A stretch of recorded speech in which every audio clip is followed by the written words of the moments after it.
Think about Joseph for a moment. Joseph was sold into slavery by his own family. He ended up in Potiphar's house, where he was accused of sexual molestation, that he touched his master's wife.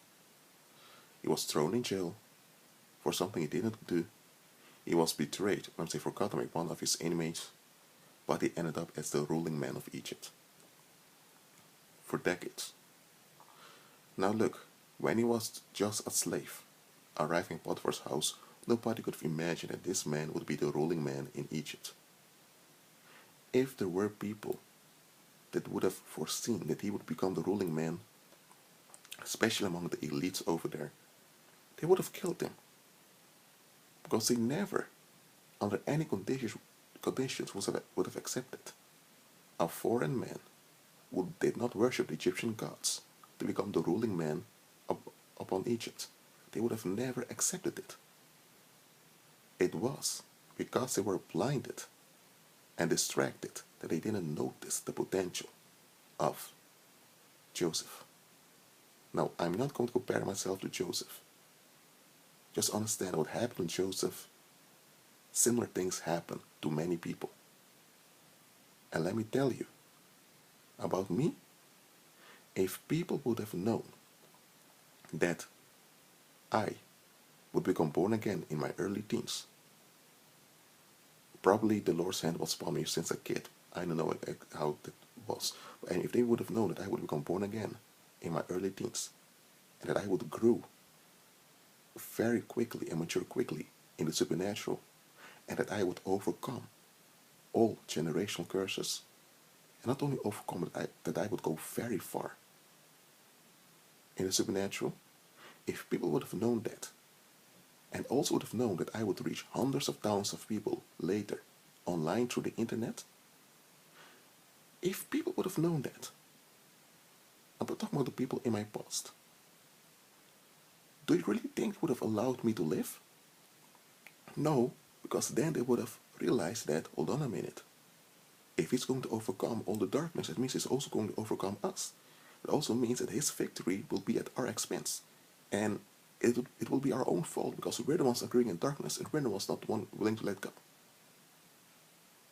And you know how people that persist in darkness are. They never want to take any credit for their contribution.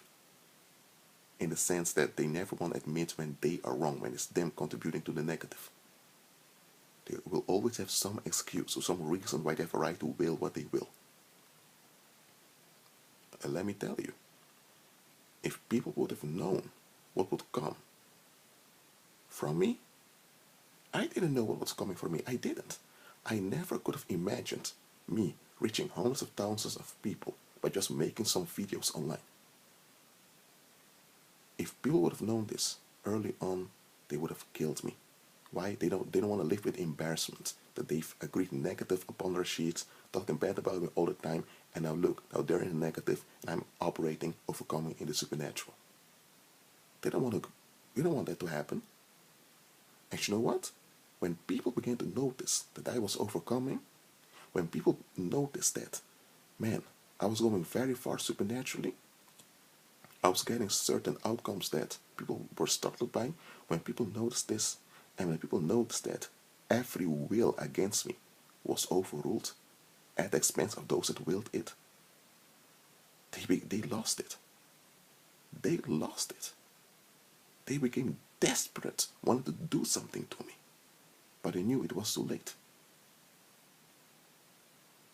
You know what?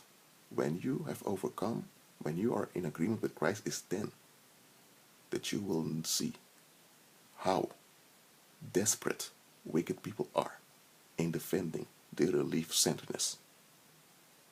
And about you, I'm telling you, those who are listening to this, be happy that a lot of people did not see your potential.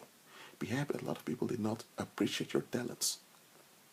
Often people become sad because their relatives or people they think are important onto them don't acknowledge them, don't appreciate them. Well, be happy. Because some people, when they see your potential, they get frightened. Why? Because they themselves are completely relief-centered, completely into the leave me alone modus, and they have no intention of contributing to anything but their own relief. So when they see you have potential and you're operating in it, that's going to reflect back onto them. And that's not going to look very well. So they take it out on you to be relieved. They never want to look at themselves and go through the painful deliverance, but they rather act out against someone who is moving forward. That's why don't seek the praise of men. It's great and it's very pleasurable when you receive the praise of men. There's nothing wrong with people praising you in itself, but don't get attached to the praise of men because that's a trap. The praise, if you're attached to the praise of men, it will be used against you. And about me, there are more attacks coming. I know, I can sense in my spirit that there's a lot of things growing and brawling against me at this moment. But you know what? I don't care. I overcome. So just be inspired and realize that the missed opportunities you had were a blessing in disguise. So there weren't really any missed opportunities. They weren't even real opportunities at all. They only appeared as opportunities. And I'm talking to believers now. Well, that being said, I'm going to sleep now. Be at peace.